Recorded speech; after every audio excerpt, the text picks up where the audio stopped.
Você já assistiu o filme 300? Você já assistiu Chaves? Você acredita que a verdade pode ser alcançada? Você acredita que o prazer pode ser o caminho para a verdade ou evitar o prazer excessivo é o caminho para a verdade e para a virtude? Esse e outros temas têm tudo a ver com o assunto de hoje, que é o período helenístico, ou a filosofia helenista. Vamos lá. Então, depois do período clássico ali da filosofia, né, aqueles filósofos que todo mundo conhece, Platão, Aristóteles, o próprio Sócrates, surgem algumas escolas de filosofia, né, que começam a se desenvolver ali em pequenos grupos, que foram pouco conhecidas, mas que hoje em dia vêm ganhando muito reconhecimento, né?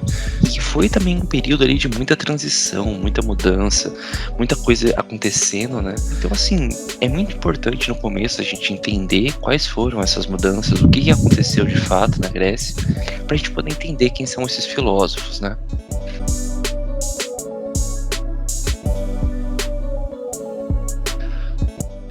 A primeira coisa que tem que ser considerada é o seguinte: a história da Grécia clássica ela é marcada por duas grandes guerras, né? A primeira guerra foi a guerra contra os persas, né? E com a vitória dos gregos, né, garantindo a sua liberdade contra os persas que queriam escravizar, a Grécia como um todo viveu seu período de ouro ali, né? Seu período clássico. E aí vem a Polis, vem o Platão, vem esse pessoal todo. Foi. Explica pro pessoal o que significa essa polis. Então, essa polis é uma forma diferente de organização da sociedade, dentro da qual a própria vida era organizada. É do termo polis que a gente entende um pouco como cidade, que vem palavras como política. A política é a atividade da polis, é a atividade da cidade. Mas a polis grega ela foi configurada ali de maneiras diferentes que a gente conhece hoje como cidade. Mas o mais importante, e aqui a gente não vai conseguir falar muito, mas o mais importante é que a polis era marcada pelo diálogo, era marcada pelas decisões, é a polis que surge a democracia, mas a polis era tudo para o sujeito. Um indivíduo, ele era um cidadão ateniense, ele era um cidadão espartano, ele pertencia a uma polis. A polis era a própria identidade da pessoa. O que acontece, Carlos? Com a Guerra do Peloponeso, que foi uma outra guerra, que é a guerra que marca a queda da Grécia, do período de ouro da Grécia, né, o declínio, foi uma guerra que aconteceu entre dois povos, principalmente dois povos gregos. Foi uma guerra interna, né? De um lado tinham os atenienses, a Liga de Delos, e no outro os espartanos liderando a Liga do Peloponeso. Então o pessoal começou a brigar entre eles. E aí houve um enfraquecimento da polis, houve um enfraquecimento do povo grego como um todo. O pessoal estava brigando entre eles ali. E isso abre margem para a dominação da Macedônia. E fala um pouco pra gente aí sobre esse povo da Macedônia e essa dominação, Carlos. Bom, primeiramente a gente tem que saber se de fato foram 300 os soldados que enfrentaram os persas, né? A história não chega nesse consenso, mas enfim, esse processo de transição é importante a gente entender, porque em 490 a.C., as cidades-estados gregas se uniram para lutar contra os persas. Porém, em 431 ocorreu a guerra que você acabou de citar, do Peloponeso, né? O que essa guerra ocasionou? Ocasionou um enfraquecimento, né? Imagina ali todo mundo guerreando, os gregos unidos, porém um império gigantesco, porém guerreando entre si. O que aconteceu? Houve uma escassez de recursos, houve uma escassez econômica e houve uma escassez de soldado. Vale lembrar que é uma guerra, né? Então há percas de tudo que é lado. Então mesmo com a vitória, muitos humanos morreram, né? A parte econômica morreu. E a Grécia acabou ficando vulnerável. Ora, se tem muita gente morrendo, você perde sua força. O que aconteceu? O rei da Macedônia, né? No caso, no tempo, a Macedônia era um país que não tinha muita expressão, mas estava começando a fazer a sua campanha expansionista. E o que acontece? Ela foi dominando uma a uma a cidade-estado grega, né? E como tinha aproveitado que os gregos estavam fracos, a vitória era inevitável, né? Tanto é que dos três, em poucas décadas, os três reis que se sucederam no trono da Macedônia, né?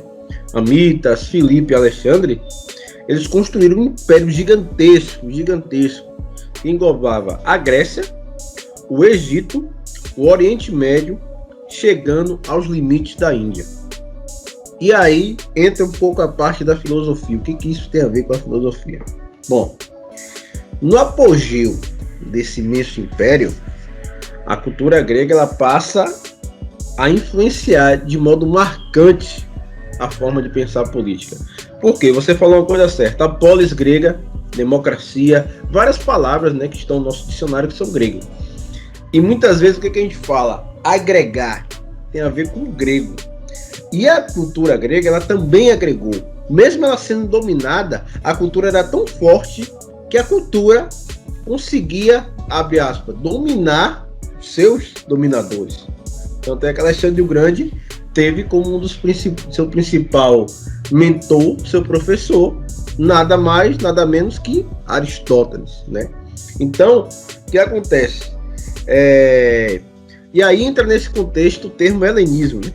Que é aí que entra, designa o processo de difusão, né? A partir daí, desse helenismo, que a cultura grega continuou, se difundiu pelo aquele mundo todo que Alexandre tinha constituído. Porém, a polis grega, o pensamento grego fechado dentro de uma polis, que vale lembrar que Vitor falou bem, era um pensamento onde era tudo para o ser humano só era concebido a partir da polis, sofreu essa modificação. Vale lembrar que na polis não poderia você participar se você fosse escravo e se você fosse mulher, nos debates públicos, né? E também, vamos ser sinceros, uma certa aristocracia. Vitor, quero passar a bola para você me explicar como esse contexto histórico, a partir de Alexandre o Grande, influenciou o pensamento grego e por que chegamos ao fim da polis para entrarmos nessa questão do helenismo. O que essa difusão trouxe de diferente ao pensamento grego da época? Bom, tem muitas coisas que são interessantes de pensar, né? Você mencionou algumas. Por exemplo, é uma questão histórica, ela é menor, mas é interessante lembrar que com essa dominação do Alexandre o Grande por todo esse território, foi um dos maiores conquistadores da história, né? Aconteceu um fenômeno que é crucial, que foi, ao longo da história da Grécia, existiram muitos dialetos.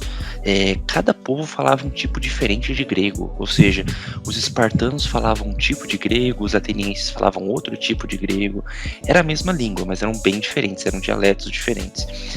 Com a queda da polis, com o domínio de Alexandre, basicamente há uma unificação do grego. Todo mundo passa a falar o mesmo grego.